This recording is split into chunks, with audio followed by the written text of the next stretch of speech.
കടയിൽ നിന്ന് ഫോണും പണവും കവർന്ന കേസിലെ പ്രതി പിടിയിൽ. പെരിനാട് വെള്ളിമൺ സ്വദേശി ഷാനവാസ് ആണ് അറസ്റ്റിലായത്.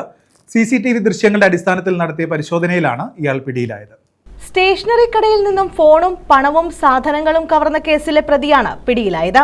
കൊല്ലം പെരിനാട് വെള്ളിമൺ ജയന്തി കോളനിയിൽ ഷാനവാസ് ആണ് അറസ്റ്റിലായത്. തേവലക്കര മുസ്ലിം പള്ളിക്ക് സമീപമുള്ള സ്റ്റേഷനറി കടയിലാണ് ഇയാൾ മോഷണം നടത്തിയത്. കടയുടമ തിരികെ വന്ന ഫോൺ അന്വേഷിച്ചപ്പോഴാണ് മോഷണ വിവരം അറിയുന്നത്. കഴിഞ്ഞ ആഗസ്റ്റിലായിരുന്നു സംഭവം. പോലീസ് കേസെടുത്ത് അന്വേഷിച്ചു വരുന്നതിനിടയിലാണ് CCTV ദൃശ്യങ്ങളെ തുടർന്ന് ഷാനവാസിനെ പിടികൂടിയത്. ഇയാൾ സമാനമായ കുറ്റത്തിന് നേരത്തെയും അറസ്റ്റിലായിട്ടുണ്ടെന്ന് പോലീസ് പറഞ്ഞു. ഇയാൾ മൊബൈൽ ഫോൺ നീണ്ടകര ഹാർബറിൽ കൊണ്ടുവന്ന് തമിഴ്നാട് സ്വദേശിക്ക് വിറ്റിരുന്നു. പോലീസ് ഫോൺ കണ്ടെത്തിയിട്ടുണ്ട്.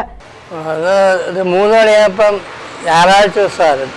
3 മണിയായപ്പോൾ ഞാൻ ഊണ് കഴിക്കാൻ പോയി അത് 3:30 ആയപ്പോൾ തിരിച്ചു വന്ന് അങ്ങനെ മേശ കുത്തി തുറന്ന് കിടക്കുന്ന ഫോണും പൈസയും സിഗരറ്റ് എല്ലാം കൊണ്ടുപോയി. ആളെ അറിയത്തില്ലല്ലോ. പിന്നെ നമ്മൾ പോലീസ് സ്റ്റേഷനിൽ കേസ് കൊടുത്തപ്പോൾ അത് ഇത് പിടിച്ചത്. ഇവിടെ വന്ന് അല്ല പോലീസ് കൊണ്ടുവന്നല്ല, മൊഴി എടുക്കാൻ കൊണ്ടുവന്ന് ഇവിടെ.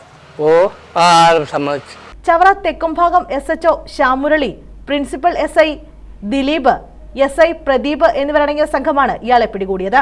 ഇയാളെ റിമാൻഡ് ചെയ്തു. News bureau, Chavara.